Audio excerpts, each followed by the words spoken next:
कैसे हैं दोस्तों, आप सभी का हमारे नए वीडियो में स्वागत है। आशा करते हैं आप लोग अच्छे होंगे। इस टाइम चल रहा है हमारा अक्टूबर का महीना स्टार्ट होने वाला है।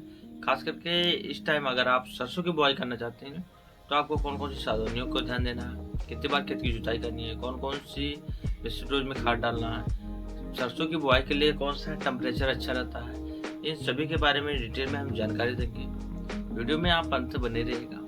अभी तक आपने हमारे YouTube चैनल को सब्सक्राइब नहीं किया तो चैनल को सब्सक्राइब जरूर कर लें, जिससे हमारे किसान संबंधित से लेकर दोस्तों संबंधित सारी जानकारी A to Z आपको मिलती रहे। और अभी तक आपने हमारे फेसबुक पेज को फॉलो नहीं किया तो फेसबुक पेज को भी फॉलो कर लें, जिससे हमारी सारी वीडियो आपको टाइम टू टाइम मिलती रहे। तो दोस्तों, अगर आप सरसों की खेती करना चाहते हैं तो आपको कुछ विशेष चीज़ों का ध्यान देना जो काफ़ी आवश्यक है। इसमें से हमारा पहले नंबर पे है खेत की गहरी जुताई करना। इस टाइम जैसे हमारा पहले हमने मक्का, ज्वार, बाजरा या फिर अन्य सब्जियां लगाई थी, उसके बाद हमारा खेत खाली है। पहले नंबर पे अगर आपके खेत में खरपतवार है तो आप पेस्टिसाइड दवा का छिड़काव करके ही, खरपतवार नाशी डाल के ही खेत से खरपतवार खत्म कर सकते हैं। नहीं तो आप अच्छे से खेत की गहरी जुताई करिए। पहली जुताई आप हैरो से कर सकते हैं, या फिर अगर खेत में ज़्यादा खरपतवार तो 1 से 2 बार हैरो से गहरी जुताई करने के बाद आप खेत को 1-2 दिन छोड़ दीजिए। उसके बाद प्रॉपरली आपको देखना है कि आपके यहाँ मिट्टी कैसी है। अगर ज़्यादा बलुई दोमट मिट्टी है तो आप रोटावेटर या कल्टीवेटर से भी आसानी से कर सकते हैं। वहीं पर चिकनी मिट्टी या काली मिट्टी है तो आप प्रॉपरली अच्छे से रोटावेटर चलाइए। रोटावेटर चलाने के बाद खेत को समतल कर दीजिए। खेत को समतल करने के बाद 1 एकड़ में बता दें तो कम से कम 3 से 4 ट्रॉली आप देसी खाद डालिए। देसी खाद को डाल के अच्छे से कल्टीवेटर से खेत में मिक्स कर दीजिए। वहीं पे बुआई के टाइम आपको रासायनिक खाद कौन कौन सी डालनी है, कितनी मात्रा में डालनी है, यह भी आप जान लीजिए। खास करके अगर आप रासायनिक खाद डालना चाहते हैं तो 50 से 60 kg आप अपने नाइट्रोजन ले लीजिए। उसके साथ में आप बता दें कि लगभग एक बैग 40 से 45 kg आप सिंगल सुपर फास्फेट ले लीजिए। उसके साथ में आप 20 से 25 kg पोटाश ले लीजिए। अगर आपके खेत में दीमक या टाड़े की समस्या लग रही है और आपको लग रहा है कि हमारे खेत में टाड़े की समस्या है तो आप उसके लिए रिजेंट ले सकते हैं। 1 से 2 kg ले सकते हैं। अगर 50 ग्राम प्रति विश्वा के हिसाब से भी रिजेंट लेकर आप खेत में अच्छे से छिड़काव कर सकते हैं। अगर आपके खेत में नाक के बराबर दीमक लग रहे हैं तो आप 20 से 30 ग्राम प्रति विश्वा के हिसाब से आप अपने खेत में रिजेंट का छिड़काव कर सकते हैं। वहीं पे आपको ध्यान देना है कि बीज वैरायटी कौन कौन सी चयन करनी है। हमने पिछली वीडियो में आपको बताया था, आप हमारे स्क्रीन पे भी देख सकते हैं। यह 4 से 5 टॉप वैरायटियाँ हैं। अगर आप सरसों की खेती में इन वैरायटियों का चयन कर रहे हैं तो काफ़ी अच्छा और शानदार रिजल्ट आएगा, काफ़ी अच्छा और बेहतरीन उत्पादन भी मिलेगा। 1 एकड़ में बात करें, अगर आप सही से खेत की तैयारी कर रहे हैं तो 10 कुंटल से लेकर 15 कुंटल तक आसानी से पैदावारी हो जाएगी।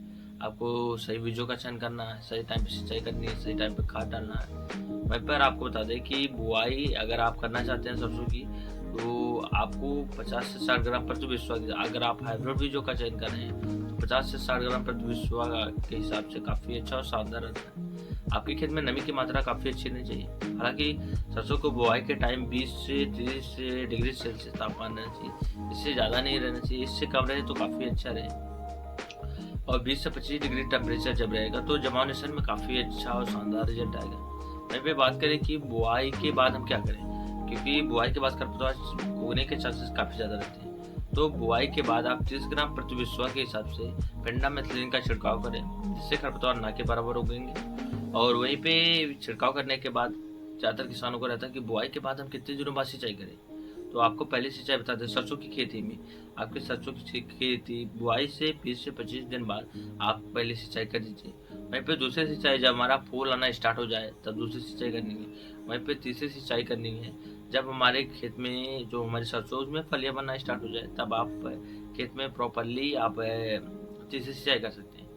वहीं में बीच बीच में कौन कौन सी खाद डालनी है, कितनी मात्रा में डालनी है, कौन कौन सी छिड़काव करना है जिससे हमारे खेत में कीट लगने के चांसेस ना रहें, इन सभी के बारे में हम अलग से आपको वीडियो में ज़रूर बताएंगे।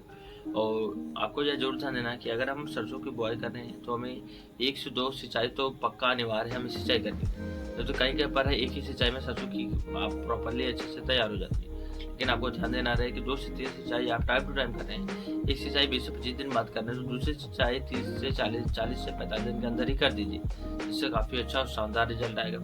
फलियाँ काफ़ी अच्छी और बेहतरीन बनेंगी। वहीं पे दानों के साइज काफ़ी मोटे और गुदेदार रहेंगे, जिससे हमारे सरसों में तेल की मात्रा काफ़ी अधिक रहेगी। और वहीं पे कुछ विशेष चीज़ों का ध्यान देना है कि बुआई करने के बाद हमें ध्यान दें कि उसके बाद अगली फसल कौन सी लगानी है। उसके अकॉर्डिंग हम सही समय पर अपने सरसों की कटाई कर दें। वहीं पे अगर हमारी सरसों 60 से 70% पक चुकी है तो हम कटाई करना स्टार्ट कर सकते हैं।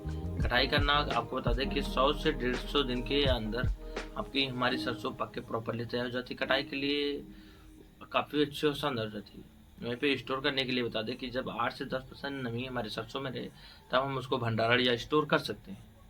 हालांकि दोस्तों, सरसों की खेती के बारे में यह जानकारी आपको अच्छी लगी तो वीडियो को ज़्यादा से ज़्यादा लाइक करें, कमेंट करें और वीडियो पसंद आए तो वीडियो को ज़्यादा से ज़्यादा शेयर करें, दोस्तों के पास जरूर शेयर करें।